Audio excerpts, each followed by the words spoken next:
नूर welfare organisation तरफ़ां हर साल वांगुरु हिन साल बि ग़रीब मुस्तहिक न्याणियुनि जूं इज्तिमाही शादियूं मक़ामी हाल में करायूं वयूं, जंहिंमें संदनि वारसनि ऐं मिटनि माइटनि पिणु शिरकत करे घोट कुंवार खे दुआउनि सां रुख़सत कयो। हिन तक़रीर में शहर जे नामवर शख़्सियतुनि ऐं मुख़्तलिफ़ सरकारी ऐं गैर सरकारी इदारनि ऐं मुख़्तलिफ़ NGOs जे नुमाइंदनि पिणु शिरकत कई। शादियूं मुकमल दीनी ऐं दुनियावी रस्मुनि सां अदा कयूं वयूं ऐं गॾोगॾु वलीमे जी मानीअ जो पिणु बंदोबस्तु कयो वियो। मौलाना मक़बूल हुसैन मासूमी ख़िताब कंदे चयो त गॾियल सिस्टम जो हिकिड़ो हिसो इन शइ जे लाइ त जीअं असां हिक ॿिए खां जुदा न थी सघूं, बल्कि कंहिं नुक़्ते ते कंहिं हिसे में गॾियल हुजूं, उन प्लेटफॉर्म जो नालो आहे अल नूर वेलफेयर ऑर्गेनाइजेशन। ही तक़रीबन 6 सालनि खां मसरूफ़ अमल आहे, जेका मुख़्तलिफ़ हिस्सनि में मुआशरे जे लाइ ख़िदमत में मशगूल अमल आहे, जंहिंमां तमामु जेको वॾो कमु आहे उहो साल में इज्तिमाही शादियुनि जो, जेके ग़रीब न्याणियूं नादार इन जे करे पंहिंजो होड़ नथियूं वठी सघनि, इन जे करे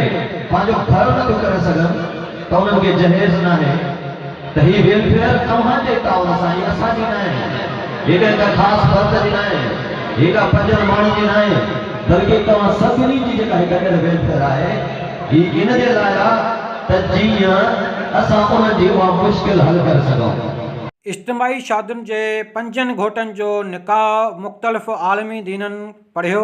ऐं पिणु निकाह नामनि ते दस्तख़त वरिती पई वञे। अवां ॾिसी रहिया आहियो सादात होम TV।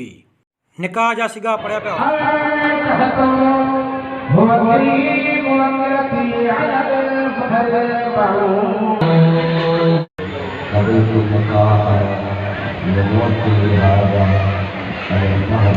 हिननि शादियुनि में थींदड़ ख़र्च जेको अल नूर वेलफेयर ऑर्गेनाइजेशन अतिया तौरु मिलंदड़ सामान ऐं पैसनि जी सूरत में मिलंदड़ मदद सां कुंवार खे ॾाज पिणु वठी ॾिनो। इंसान दोस्तनि ऐं अतियो ॾींदड़नि भरपूर साथ ॾिनो, छाकाणि त इन्हनि दोस्तनि ऐं हमदर्दनि जी माली मदद खां सवाइ शादियुनि जो मुकमल बंदोबस्तु मुमकिन न हुयो। अल नूर वेलफेयर ऑर्गेनाइजेशन 150 खां मथे मरीज़नि जे इलाज में मदद करे चुको आहे, 50 खां मथे ग़रीब शागिर्दनि जी तालीम में मदद करे चुको आहे, 25 शादियूं कराए चुको आहे,